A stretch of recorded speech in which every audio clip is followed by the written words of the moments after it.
All right, we will take it from, let's take it from the speakers. We have a pair of 15-inch tannoy golds in stock rectangular GRF cabinets.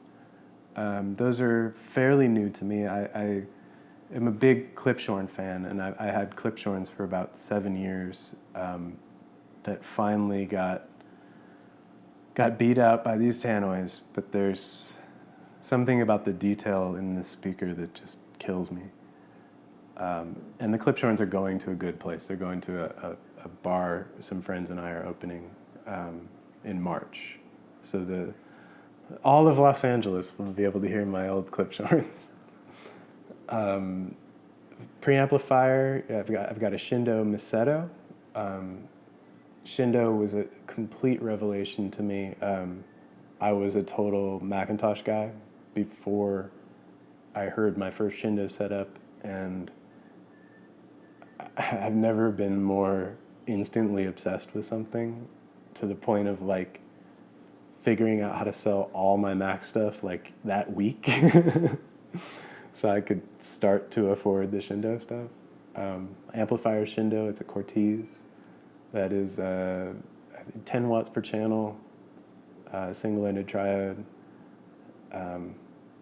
I'm a big fan of the 300B tube, and I've had some great 300B amps before this one, but the Shindo is an F2A tube, which is, from my understanding, like an industrial version of the 300B. So it's a very similar sound.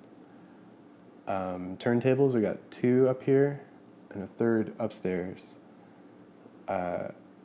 We have a restored Garrard, never really know how to say it, 301, that's in a plinth that was made by Vinylista in Germany with a 12-inch tone arm made by Schick in Germany. And on that turntable is a Miyajima Zero mono cartridge. So that turntable is just for mono records. That cartridge is one of the best hi-fi purchases I've made in so many years. If anybody listening has never heard a mono record with a real mono cartridge, it's the best thing you can do. And the other turntable is like in mid-restoration right now. It's a Thorens 124. I still have to get a plinth built for it. It's kind of like a stock plinth right now. Ortophone 12-inch tone arm, and this is the turntable for stereo duties. Right now I've got a Koetsu Rosewood Signature on there, but I oftentimes use a modified Denon 103. Everything on that turntable is run through an Auditorium 23 step-up transformer into the preamp, and all my cabling is done by Auditorium 23. And upstairs is my Mitchell gyro deck, the SME 4 tone arm, Grado reference series cartridge. It's kind of my secondary system. There's a great amp that I love that are easy to get, Scott 299C. So there's one of those upstairs that's restored. And there is a pair of Tannoy 12-inch golds and a pair of Klipsch Heresies to juggle between. But yeah, that is like 7 years of obsessive system tweaking has brought me to this, and I say these words, but I think I'm done. I just want to finish this Thorens, and I'm good.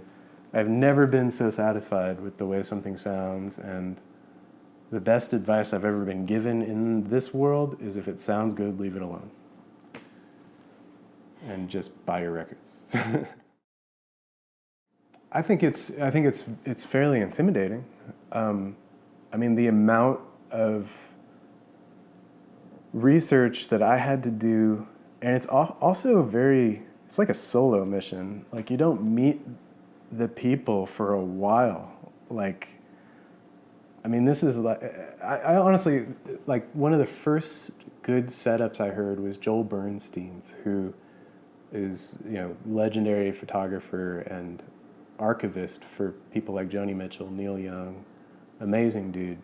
It's one of the first proper systems that I heard, and I was crying uncontrollably, and it had nothing to do with the music. I had just never heard sound that way. And I mean, that was a turning point in my life, and I quickly started to do research, figured out like entry-level ways to get a taste of that, and kept going from there. But it was an incredible amount of research to figure out how to start. Granted, I think it's a bit easier right now because there are so many manufacturers offering good entry-level products. And I think that's changed dramatically even in the past 3 or 4 years. And there was just sort of a divide, like a disconnect between my record collector life and the hi-fi show. And I felt like brave the first shows I went to. Like I didn't know anybody. No one would go with me. And I've sort of become like a Pied Piper for it. Like I got so hooked so quickly, and then built systems for all my friends. There's even friends of mine who I basically bought systems for just so people could be into this with me. And now it's just, it's the greatest source of joy for me is my setup, my hi-fi. But like we were saying earlier, it's still all about the music. Like I'm going to these lengths to find this equipment and pay for this equipment because of what it can do to these records. I also, and this may be totally unrelated or totally related, but I got sober about 6 years ago. So this is the only way I can get super high anymore. There's something in that.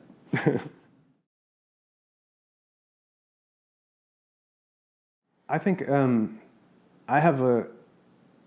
a very patient person. When somebody has something to teach, I can deal with just about any personality to get that information, and I don't expect other people to be like that.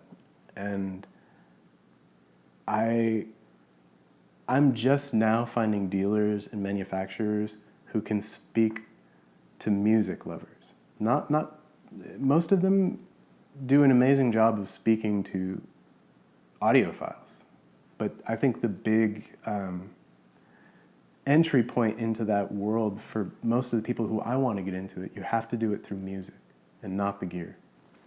And it's really important to remember that, for me at least, I know my system is killing when it disappears and all I hear and see is music. And I think about that a lot. Like, it's interesting to me that the best stuff, you don't think about it when you're listening. And that's important. I don't want to be sitting here and thinking about the gear. And I mean, from the demonstration albums alone, I think the world is sort of prohibitive. And what's led me to one of my favorite dealers in LA is Pitch Perfect, where I get all my Shindo from.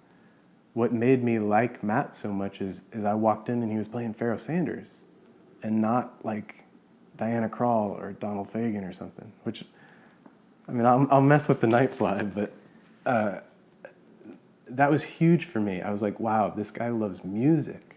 He doesn't love gear. I'd like to see more of that. Like we talked earlier about hi-fi writers. I'm a huge Art Dudley fan because when I read his reviews, I see this gear as just a tool to make the music he loves better. And I love the range of music that he'll reference when he's reviewing things. That to me is very clearly a music-loving person.